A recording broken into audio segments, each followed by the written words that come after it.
everybody. Sorry, Emma. Today we have Heather McDonald, really excited about doing some journaling, talking about rituals. Hope you gathered some art supplies for yourself.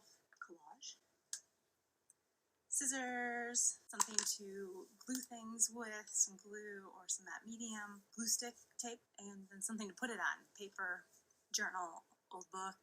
Hey, here's Heather. Yay! Hello, I'm Heather from Heather McDonald Therapy. Looks like you were outside enjoying this nice weather as well. Yeah, I was walking the dog. I was doing that earlier too. I'm like, gotta get them worn out before I go live. It's my only chance of them being calm. Exactly. Well, and you've got a terrier? Yeah, he's a Jack Russell Terrier. Jack Russell Terrier. He's always in my office. He's sleeping. Yeah, mine are out on the deck sleeping. Nice. Cross our fingers that not too many squirrels or distractions come up that they need to bark at and announce. It makes it more exciting and more real life. Right? That is true. I'm super excited. I gathered art supplies. I don't know if I'll be able to actually create while I try to think and talk with you as well and listen. But I'm excited to learn more about, you said, rituals and things like that. Yes. Just grab anything you want, really. I mean, you don't need anything fancy. Anything you have laying around will work. Some kind of tape or glue and a scissors and old magazines and something to put it on. And then we'll get started. Yeah. So when the new year came around, I heard this really awesome podcast by a friend of mine, Trailer Cast, it's called. Check her out, Elise Snipes. She was talking about taking an inventory of the last year, and with COVID, I was like, this is a great idea to look at the past year and how hard it's been and sort of reevaluate your life and what matters and what you find value in. So today I'm just going to kind of take a page from her and go off of that and make it our own art therapy directive, and I hope you guys love it. So, ritual, and what does ritual mean, right? And intention. So, rituals, they can kind of be anything, but they are usually something that are sacred to you, and they're just a powerful thing or an intention that provides a connection, provides repetition, and an awareness of what matters to us and what we value. Rituals ground us and help us feel more connected to those values. And they become then a lifestyle, and they're more sustainable and more attainable than goals usually, because goals come with rules and expectations and pressure and stress sometimes. Not always. I mean, goals can be really good and we use them all the time in therapy, right? But a lot of times they get in the way because it then becomes something else we have to do. We have to achieve. There's this expectation we set on ourselves. There's pressure. So a ritual becomes a way to exist and a way to move in the world, which I really found that powerful. And we have control over that. And it doesn't become something out there that we have to do. It becomes who we are. And then there's a shift there, right? So it takes that pressure away. And we really kind of take ownership over it because it becomes a part of what we value, and we sort of rearrange our life to complement these rituals and these values. So more like something that flows out of us instead of one more thing on the to-do list. Exactly. Okay. And there's motivation, right? Because you sort of build your life around these rituals and intentions, and you set your life up in a way that you can sustain it because instead of saying I'm going to go work out every day at 6 a.m. and I'm going to, bake a cake or something. I don't know. What do people do? I don't know. I'm going to do this by the time I'm 30. We just build it into our life. So instead of saying I'm going to work out every day, maybe I'll set up an area where my shoes, I bring my shoes with me in the car. So if there's a trail somewhere, I can go for a walk. And I swim, and I don't make it a pressurized thing. I just keep my stuff in the car, and if I have time, I can go do it. But it's connected to a value in my life. Health is somatic movement, and health is one of the values. So I'm not putting that pressure on, I have to do it at 6 a.m., this day, and this day. It's this is a value of mine, and so it flows, like you were saying, it flows out of that. And I also have been taking an inventory of last year with COVID and start thinking about today if anyone's doing this with us, start thinking about some things that you want to leave behind that you don't need anymore, that aren't serving you well anymore, that you sort of have realized maybe with COVID that they don't matter anymore, they're not as important. You want to write them down. If things are coming to your head, you can write them down. So just start reflecting on things that you don't necessarily value or need or want in your life anymore. And then on the other side of that, you can start thinking about things that you want to pick up. So what do you need in your life, or what do you want in your life right now, or what matters to you, right? What's moved sort of to the front of something you prioritize or you want to prioritize in your life? And where do you find value? What brings you joy? What fills you up? What do you love? What is important to you? And what would you change if you could change something? And then you just want to move towards those values, okay? Just want to touch a little bit on resting and how important rest is. I don't want this to become like another burden. This should come out of a place of rest. It's a rebellion to rest in this world right now. It's a rebellion to stop and rest, because if you set a ritual from a place of rest and from a more human space of being, rather than a manic state, like I have to do this, it's gonna sit better, I think, and it's gonna stick better with you in your life. So that's a lot to take in. I was just taking some notes. Yeah, take notes, because I definitely took notes, and I'm reading off notes, and are you gonna put them together maybe at the end or something? Yeah, I will put them together, and I usually like screen record this and then kind of edit it, take out some of our ums and awkward moments. Totally. All of my ums. Try to get rid of dog barking. Yeah. And I post that on YouTube, and then once I get that edited, I put that link in the newsletter where I'll have some notes and some screenshots or something like that as well. So people can sign up for that in the link in my bio. Perfect. Or at hopeandhealingathome.com. Cool. And then I'll put that up too, and I'll put a link to that, and I'll put some notes on mine as well, and perfect. Probably make a directive out of it for people. But instead of talking about it, we want to show you, right? That's yes. For. So I just want to show an example of one that I've done in the past. This was a reflection earlier in the year that I did. Same concept of rituals and things that mattered. I was just kind of reevaluating my life and what I wanted to come to the front and center. Some of the things on here, sewing life lessons. My faith is really important to me, so I put that. Nature, art. I really value art, obviously.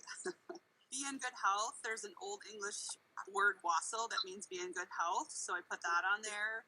Salvaging seeds, traveling, and being inspired. Okay, so basically, if you have your magazines, just flip to a page in your book or whatever it is that you're using, and as you're looking through the magazines or whatever you have there, start thinking about what we were talking about. Where do you find value? What matters to you, or anything really in the magazine that just speaks to you, like anything that pops out while you're looking at it, or if you connect to something in any way. There really is no right or wrong way to do this. I cannot emphasize that enough. We're not looking for perfection. Whatever you come up with is going to be awesome. It doesn't even have to look right. Am I right? It doesn't have to look good. All we're doing is processing and bringing things basically from the back of our mind into the front of our mind. We want to come into awareness of these things, and it'll evolve, and you can do this again, and there really is no right way or wrong way to do this. Yeah, that's something I love about Collage. I keep a stash of magazine images that just for some reason I don't want to pitch. They caught my attention, and eventually they do sort of become a collage, and they might not have meaning necessarily when I grab them, but eventually they seem to fit together, and I don't always know why it works. Definitely more art than science. Yeah, exactly. And some people are going to do this pretty strategically and think about it, maybe overthink it. I hope you don't. Like, look, I just grabbed something. It just spoke to me. I cut it out and I threw it on there. I don't know where it's going, and I don't have a plan, and that's okay. You just have to trust the process. Right? How many times have we heard that or said that? So many times. And shout out to my friend Ann Lawton. If you're watching, Ann Lawton, she's awesome. You should go follow her. Is she watching? I think she just signed on. Yep. Ann Lawton, woo! She's so much more prepared, and she's an art therapist, and she keeps a basket of cutout collage materials for people. Nice. Or herself, and so she'll just go through a magazine and cut out cool images and like words that maybe would speak to someone, and then she can just leisurely dig through that and do her collages. So that's a good idea too. If that's as far as you get today, just cutting out a bunch of images and you want to go back and do it later, that works too. That works too. I have one of these like Tupperwares that I just keep under my desk for myself. Oh, do you have one? Oh, yeah. But there needs to be a container of some sort. I have a bag at my office with folders, and it's not organized by any means, but yeah, well, containing the slippery magazine pages is a little bit of a chore. Otherwise, they just keep like expanding. Yeah, for sure. If you're just joining us too, we're talking about ritual and we're talking about setting intentions. And right now we're just looking through magazines, finding images that speak to us or sayings that say something that matters to us or that we value. And we just got done talking about setting, having rituals instead of goals because they're much easier to sustain and attain in your life because there's no pressure and there's no rules. And there's no expectations. So how our rituals shape our life when we bring them into focus. And that's probably really what's happening here as we look at the magazine. With that thought in our head, it serves as a little bit of a magnet for the images that we're grabbing and bringing those things that we don't think about too often more into focus visually. Yes. Kind of magical. It is magical, and then this can also become an inspiration for your life. If it's in a book, you can tear it out, and it can become, I don't want to say a mood board, but it can become sort of an inspiration board. Vision board. Vision board where you remind yourself what matters every day. Eyes on the prize, right? Eyes on the prize. Yeah, we were talking about rest, and I love the idea of getting things ready and making it easier to do the things that matter in our life. So setting up a corner in your house where you can rest with like maybe a favorite book and a candle and like nice lighting and just making spaces for those rituals to become habit. When you make it nice and inviting, then you want to go do it. Yeah. And maybe you get your coffee ready the night before or your tea. So you're stepping into that space pretty easily, kind of without even thinking about it in a way, you know. Mm-hmm. What do you use for glue? Do you have a favorite glue medium? Usually I just do a glue stick for collage, and you can buy like higher grade glue sticks, the ones that are like, they're stronger and they're for more like serious artist crafters. Today I'm using my child's glue stick I found because they've run off with all of mine, but they also make these bigger ones now for like covering big spaces. If you're doing like a giant collage, they make non-toxic ones so you can eat them if you want or whatever. Don't say that too loud. Yeah, exactly. You get hungry and you need a snack. It'll bind you up and tide you over. You can bring in all kinds of art supplies too. You don't have to stick with just magazines. So I'm just using these gelatos, they're called. Those are nice. And just adding some water. Getting messy. Messy can be fun. It's kind of whatever you need. So if you need to get messy right now, you're not feeling the collage, it's open-ended. Yeah, sometimes just throwing color on there, like with something that you have with the gelato, like just grab a color, scribble, and then you can use the water to mush it around, or you can even dissolve them into a spray bottle, like a small spray bottle, and squirt it on your paper. Ooh, that's a good idea. That takes the intimidation of a blank page away. Like suddenly it's not a precious white page, and it's easier to start. Do you ever do altered books with people? I have not done them with people. I've messed around with altering books on my own. A lot of times, especially with new clients, an altered book is a great option because there is not a blank page then. Like you were saying, it's just less intimidating to have the words, and you can put images over, or you can find words, that matter to you. Then it's a little bit less intimidating for people sometimes. I did do a video of found poetry, like where you take a page and you just circle the words that you like for the day, and then you scribble out or paint out all the other words on the page. I like that one. I've done that one before. It's a good one. So we are just putting together collages. If you just joined us, grab a magazine if you have an old one laying around, and we are just looking for images that speak to us. We're reevaluating the past year with COVID, and we're looking at how our lives have been affected by COVID, and we're thinking about what we need to let go of and leave behind that doesn't necessarily take center stage anymore, or that we don't need anymore in our lives. And we're asking ourselves, what do we need right now in our life? What matters to us? Where do we find value? And then we're taking those and we're putting them in a collage in the hopes that we can turn the values and things that matter into ritual, and they will just flow out of our lives, and we'll have more fulfilled, meaningful lives. It's that easy. Just that simple. Just that easy. And I like the idea of the ritual versus like a big goal. It's like it breaks it down into a smaller step. Like, oh, this is doable today. Like you said, I want to add more swimming to my life, so I keep my swimming stuff in the car whenever I have a free moment. I can stop by the nearest pool, or you keep your shoes in the car and you're like, oh, it's gorgeous, and I can walk around the parking lot while I'm waiting for somebody. It doesn't have to be a big task for the day. Exactly. And I don't do well because I have kids and because I have such a crazy schedule. My husband has a crazy schedule. Like, I can't plan a lot of things out. So I'm not the kind of person who is type A. So to be like, okay, I'm going to go to the gym 10 o'clock, Monday through Friday, and I'm going to do this thing. For me, that puts so much pressure. Like, it's another thing I have to do and another responsibility. It doesn't even make it fun.